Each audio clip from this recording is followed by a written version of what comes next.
Hey guys, another day here at the shop. This car's about to leave. Got the hydro all mounted in here. It's coming along. Hey, what's up, people?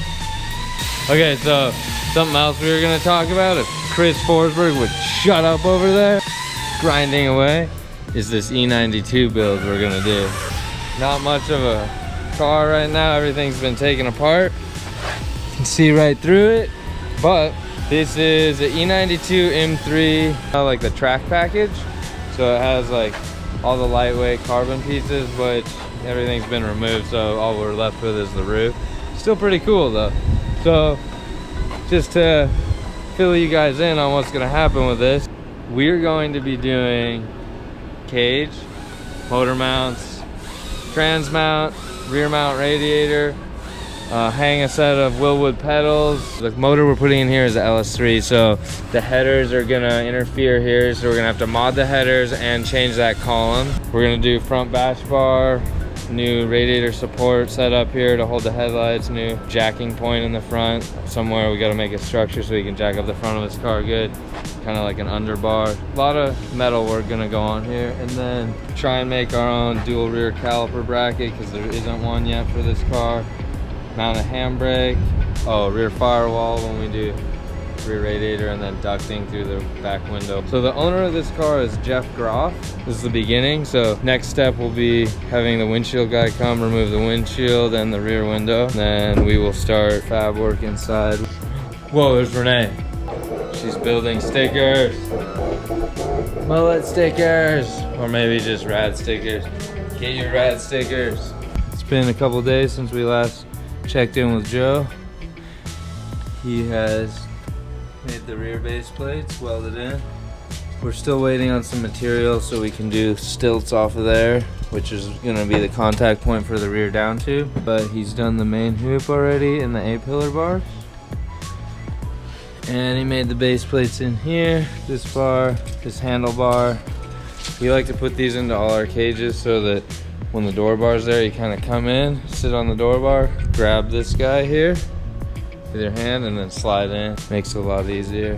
The next up, he's gonna build harness bar, diagonal bar, probably a dash bar, and then hopefully in the next day we get the material for back there so we can finish the back of the cage. The cage is pretty much together. Anti-intrusions, door bars, other anti-intrusions. We need to do the harness bar, but we need him to be here to have the height for that. Well, the cage looks really good. What do you guys think? Turbo, what are you working on? What are you doing, Turbo? So, more updates on the cage work. So, we got the metal in the back. Joe tacked it in, then he welded the underside of all these spots on the cage. The base plate that was down in here, we just have it tacked in, and you knock it out of the way so that this can drop down.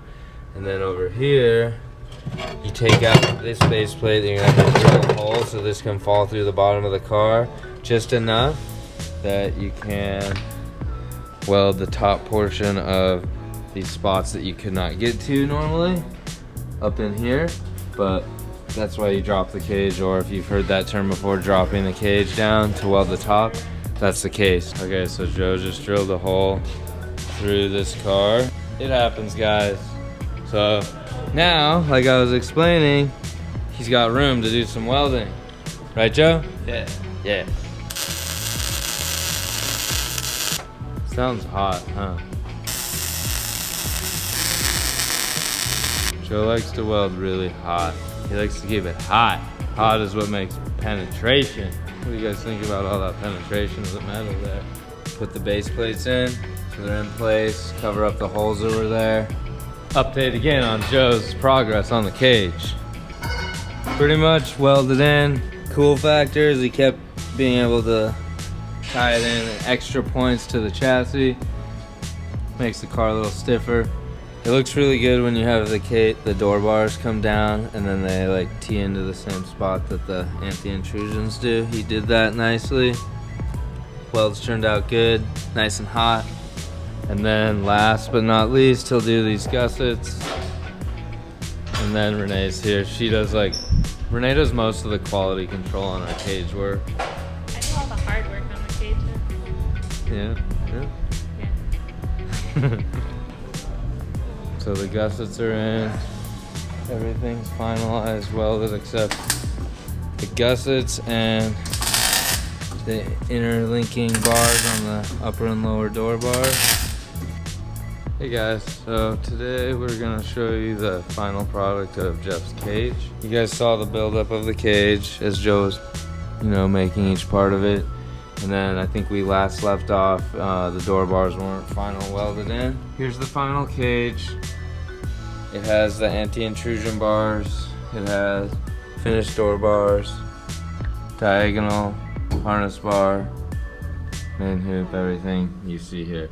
So let's go over real quick what makes the cage legal. So for a spec legal cage that was not going to formula drift, you would not need anti-intrusion bars, which are the forward Y there, the V right here that goes to the firewall, and it kind of connects into the back of the wheel well, which is so that if you got in a major front end collision with a wall, you're not gonna have your wheel well come into the pedal set on that side and crunch in and break your legs, break your ankle, things like that. So that is now part of what makes it an FD legal cage right there. And then all cages, if it was to be, road race, drifting, whatever, the racing you're doing to be legal needs a harness bar right here, and that needs to be in the correct relation to where the top of the driver's shoulder is and not be above that. It could be, I think it's 15 degrees below it, but nothing above it. So you would preferably have your harnesses go straight back and connect on to the bar. So in the case of any kind of collision or rollover, it doesn't compress your spine into the seat.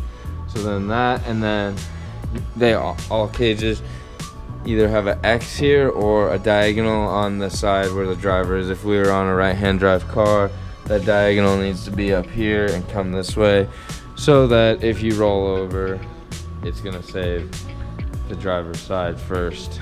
And because most likely, most of the time a race car is driven, it's just gonna have a driver in it and no passengers. So there you have it. Door bars, certain series like NHRA is gonna have a different cage, obviously.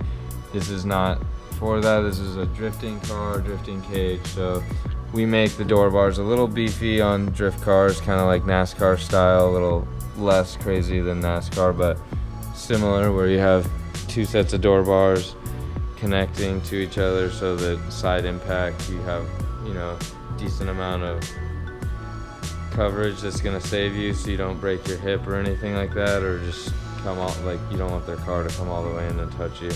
And then on this car, we had cut out the doors so that we could put the door bar, into the side of the door basically, which gives the driver a lot more elbow room. So when he's throwing his hands around a little bit drifting, he's not gonna be smacking his elbow right here.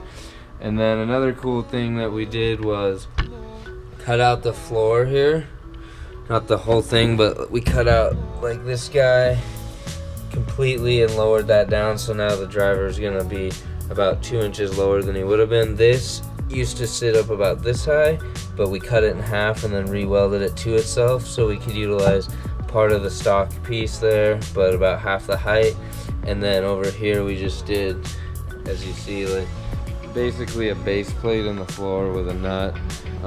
In the meantime, we have a hole in the trans tunnel. That's for the next episode. You'll see as we're building trans and motor mounts, and he has a side shift dog box. So unfortunately, you got to cut the side of your trans tunnel out, but then you make a removable piece there that patches the hole. We'll show you when we do it. And then rear firewall, radiator, that stuff will be on the next episode.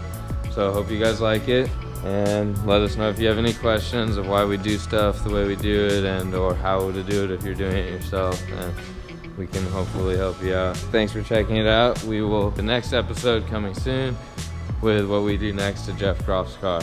All right, see you guys soon.